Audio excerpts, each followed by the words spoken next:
And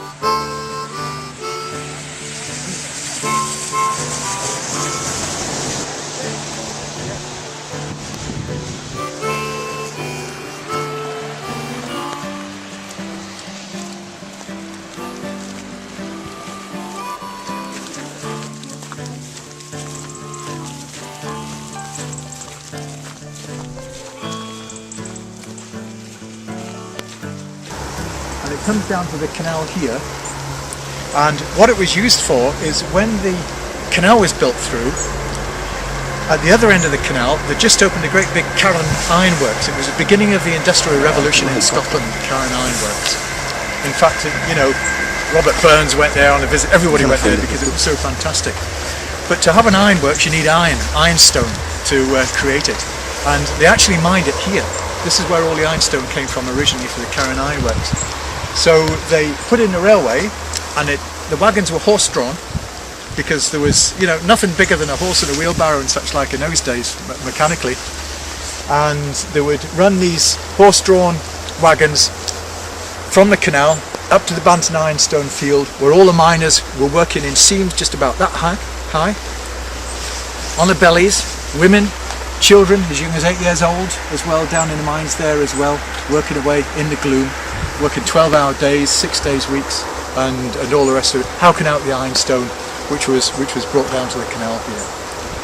And so one of the things the canal did when it came right through here, right through Scotland as a whole, was it opened up the whole area to the Industrial Revolution, because suddenly people could get the products, you know, out along the canal, you know, if they were trying to sell them, or they wanted to bring imports in, or whatever. It just made it was a revolution in this area, bringing the canal through here.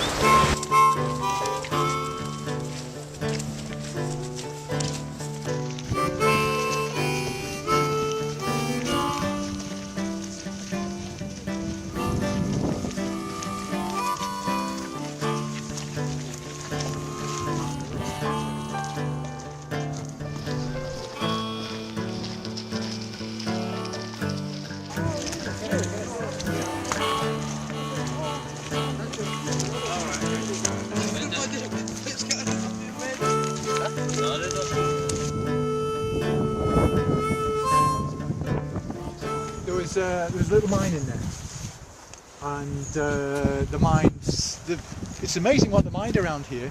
They mined fire clay. Do you know what they mined fire clay for, anybody at all? Yeah, exactly for the backs of fires, for big foundries and such like.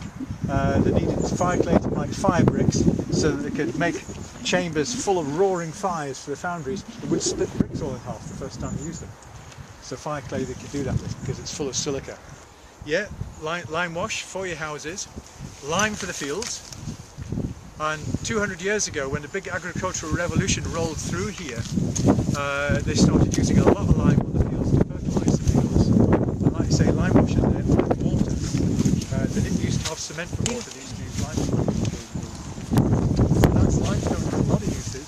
And of course coal. They would take coal out of a lot of places, a lot of here as well. And this whole valley from here, in fact, well behind me, from here right through towards Twecker, is totally undermined. Wherever you walk, you're above a mine working. There isn't anywhere you walk that isn't above a mine working. Which makes you wonder why it hasn't subsided at any point. A lot of it has. And in fact, in the agricultural revolution, they drained a lot of these marshes and turned them into fields, and hey, we've got marshes back again. And that's because of the mining subsidence, which is taking the land surface back down again. So that's a little example of a little cut that was put off in order to pull in all sorts of goods that could be brought onto the canal and sold somewhere else. You're absolutely right. These are wee shallow lines, just cutting into the hill slope because you can go straight in there.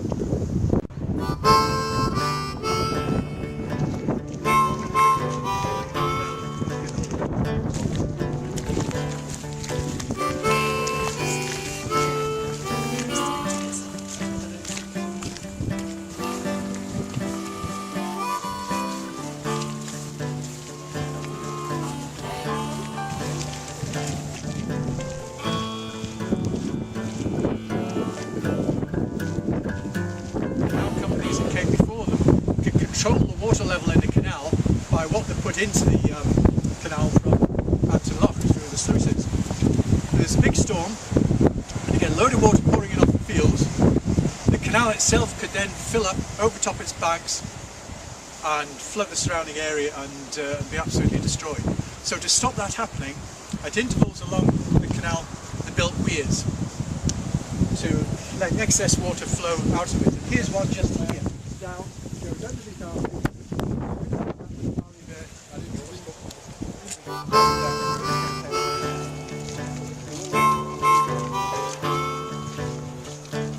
Great deal by fishing boats, particularly coming through the from the East Newports, you know, Anstruther, Pittenweem, Crail, places like that. They would come through the canal here for the West Coast fishing in the herring season.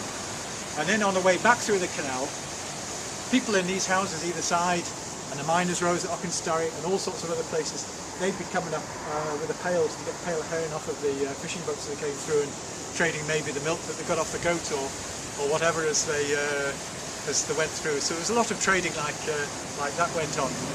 But the canal was used for so many different things. We mentioned coal, we mentioned iron. It was used for bringing a lot of timber through the canal. The fishing boats, the pleasure boats. There's a lot of pleasure boating on the canal, and this is something that we've been bringing back, as you'll have probably noticed when you've been down on the canal yourselves. Is pleasure boats going up and down, people taking their holidays. But another thing that the canal was used for greatly was for fast passenger transport. And these were in the days when a stagecoach was really slow because the roads were all potholed and all the rest of it. The canal was a lot faster.